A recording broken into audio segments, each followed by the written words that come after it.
नमस्कार, मैं डॉक्टर राशि जैन आप लोगों का स्वागत करती हूँ। मैं चाहती हूँ कि आप इस वीडियो को अंत तक देखें ताकि जो भी चीज़ें मैं इस वीडियो में बताऊँ वो बहुत अच्छे से आप अपने लाइफ में उतार सकें। और मैं चाहती हूँ कि अभी आप चैनल को सब्सक्राइब कर लें ताकि आपको ऐसे वीडियोज़ लगातार मिलते रहें। चलिए, तो आज जो मैं बताना चाह रही हूँ उसकी शुरुआत में एक कहानी से करती हूँ और इस कहानी को बड़े ध्यान से सुनिएगा। इसी में सार है और इसी में सारी चीज़ें हैं। एक गांव में भगवान इंद्र श्राप दे देते हैं कि इस गांव में कभी भी बारिश नहीं होगी।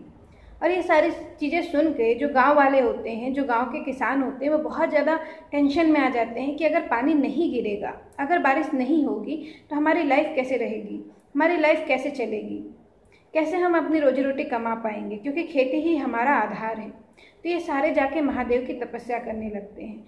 और जब तपस्या से महादेव प्रसन्न होते हैं और उनसे ये वर मांगते हैं कि आप अपना डमरू बजा दीजिए जिससे हमारे गांव में बारिश हो जाए, तो महादेव मना कर देते हैं क्योंकि इस गांव को इंद्रदेव का श्राप मिला होता है। और ये बात सुनकर पूरे गांव के जितने किसान होते हैं वो और ज़्यादा डिप्रेशन में चले जाते हैं और अपना काम बिल्कुल बंद कर देते हैं। लेकिन इसी गांव में एक व्यक्ति होता है जो ये सारी चीज़ें सुनने के बाद भी अपना काम जारी रखता है। और वो रोज़ जाता है अपने खेत में, रोज़ प्रैक्टिस करता है कि जब बारिश होगी तो मैं ऐसा करूँगा, मतलब मैं आज ऐसे बीज डालूँगा, फिर मैं ऐसे रोपाई करूँगा, ऐसे जोताई करूँगा। ये सारी चीज़ें वो करता है, वो रोज़ प्रैक्टिस कर रहा होता है। और जब इन सारी चीज़ों को गांव के लोग देखते हैं तो उसके बहुत हंसी उड़ाते हैं, बहुत उसका मजाक उड़ाते हैं कि ये क्या कर रहा है, जब पानी है ही नहीं, जब बारिश होगी ही नहीं तो तू ये कर क्यों रहा है। तो ये जो व्यक्ति होता है जो ये सारी चीज़ें कर रहा होता है वो इन लोगों को नज़रअंदाज करते हुए अपना काम जारी रखता है।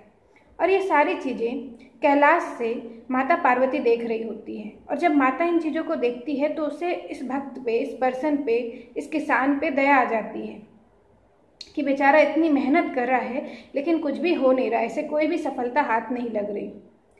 तब माँ सोचती है कि क्या कुछ ऐसा करें जिससे इसकी मदद की जा सके, क्योंकि महादेव ने तो मना कर दिया है और इंद्र ने भी श्राप दे दिया है, तो किया क्या जाए।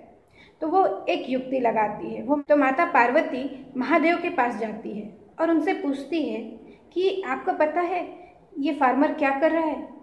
तो महादेव कहते हैं हाँ मुझे पता है, ये फार्मर प्रैक्टिस कर रहा है कि जब पानी आएगा, जब बारिश गिरेगी तो मैं कब इस क्षेत्र में, इस खेत में बीज को डालूंगा, कब इसकी सिंचाई करूंगा, कैसे मिंडाई करूंगा, कब जोताई करूंगा, ये सारे स्टेप्स को प्रैक्टिस कर करके देख रहा है। और जब ये बात माता सुनती है तो वो भगवान शिव से कहती है कि भगवान शिव, मैंने बहुत दिनों से आपके डमरू की आवाज़ नहीं सुनी, मैं डमरू की आवाज़ सुनना चाहती हूँ।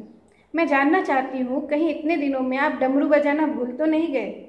और आप और मैं जानते हैं कि भगवान शिव भोले बाबा हैं, बहुत भोले हैं।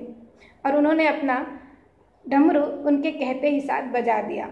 और जैसे ही भगवान शिव ने डमरू बजाया, बारिश होने लगी और उस गांव में फिर से एक होप आ गई कि अब वहाँ खेती हो सकती है।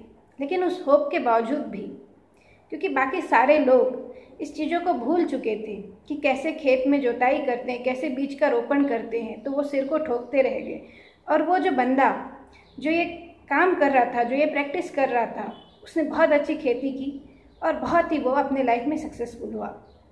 तो अब बड़े ध्यान से सुनिएगा आप जो मैं बता रही हूँ, इसलिए मैंने इस वीडियो को बनाया है कि देखिए अभी समय लगभग कुछ ऐसा ही है। अभी जो कोरोना काल चल रहा है ना, ये भी कुछ ऐसा ही है। और बहुत से लोग अपने घरों में इसी तरीके से बैठे हुए हैं बिना होप के कि उनके लाइफ में कुछ नहीं होगा, वो आगे नहीं बढ़ पाएंगे। लेकिन याद रखिएगा, जैसे अचानक से बीमारी आ सकती है, जैसे अचानक से इस कहानी में बारिश हो सकती है, ऐसे ही आपके लाइफ में मिरेकल्स हो सकते हैं, कभी भी अवसर आ सकते हैं। तो इसलिए अपनी प्रैक्टिस वापस से चालू कर दें ताकि आपकी लाइफ अच्छी हो सके। जब अवसर आए तब आप मेहनत करके और उस सक्सेस के और काम करके सक्सेस को अचीव कर सकें। एंड आई नो आप ऐसा ज़रूर करेंगे। और आई होप कि आपको ये वीडियो बहुत पसंद आया होगा और आप इस चैनल को ज़रूर से सब्सक्राइब करेंगे, लोगों के साथ इस वीडियो को शेयर करेंगे और नीचे कमेंट करके मुझे बताएंगे कि आपको इस कहानी से क्या सीख मिली। धन्यवाद, नमस्ते।